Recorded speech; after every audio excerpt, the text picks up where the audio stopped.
Hello viewers, আসসালামু আলাইকুম। সবাইকে জানাই হ্যাপি হোলি। আজ যেন আমি আমার আবিরের রঙেই রেসিপিকেও রাঙিয়ে দিয়েছি।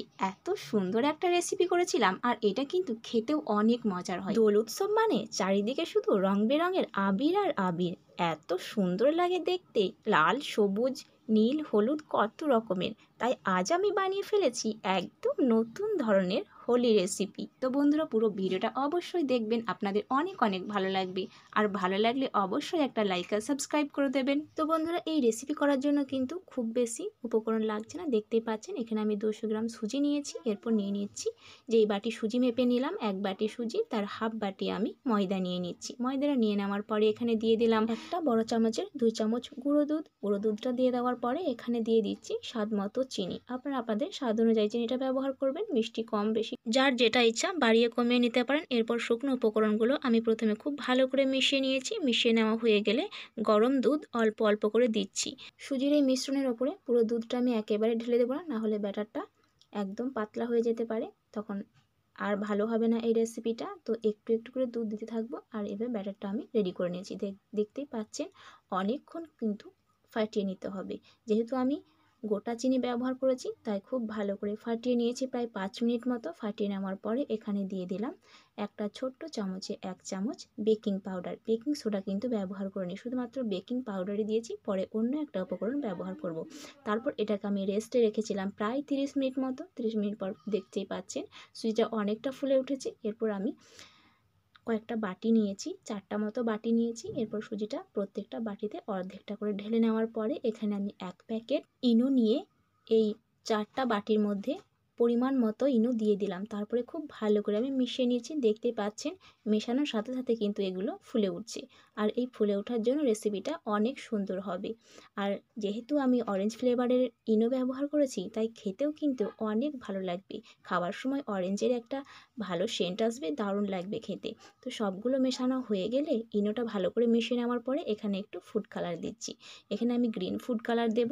আর বাকি যেগুলো বাটি রয়েছে তাতে হলুদ, লাল আর একটু পিঙ্ক কালার আর একটা সাদা থাকবে, বা সেগুলো ব্যবহার করব। আপনি চাইলে কিন্তু এই কৃত্রিম ফুড কালারগুলো ছাড়া আপনি প্রাকৃতিক রঙও ব্যবহার করতে পারেন। যেমন সবুজ কালারটার জন্য পালং শাকের রসটা, হলুদের জন্য হলুদ গুঁড়া, আর পিঙ্ক কালারের জন্য আপনি বিটের রস ব্যবহার করতে পারেন।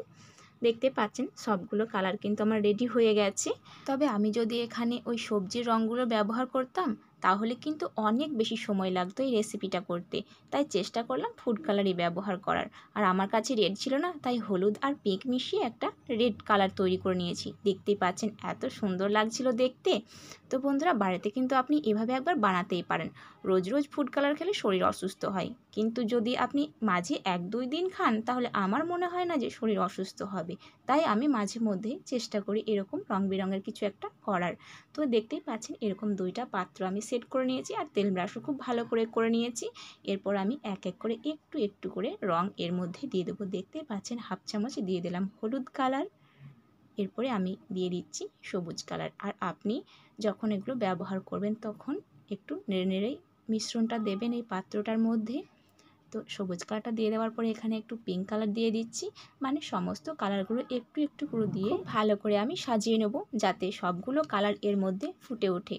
যেহেতু হোলি, আর হোলি উৎসব মানে সমস্ত রং দেখতে পাওয়া যায়, তাই আজ আমিও আমার রান্নার মধ্য দিয়ে আবিরের সমস্ত রঙগুলো ফুটিয়ে তোলার চেষ্টা করলাম। যদিও সমস্ত রং হয়নি, তবুও যেই কটা রং তৈরি করা যেতে পারে চেষ্টা করেছি। এরপর একটু সাদা দিয়ে ওপরটা আবারও খুব ভালো করে সাজিয়ে নিলাম।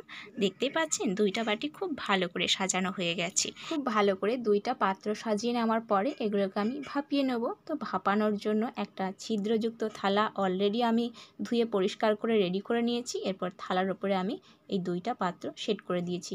আমার এখানে 2টা পাত্রই বসানো হবে, আর জায়গা নেই, তাই 2টাই বসিয়ে দিলাম। আর ছোট্ট ছোট্ট 2টা কাচের বাটি নিয়েছি। দেখতে পাচ্ছেন এই কাচের বাটির মধ্যেও আমি খুব ভালো করে সাজিয়ে দিয়েছি।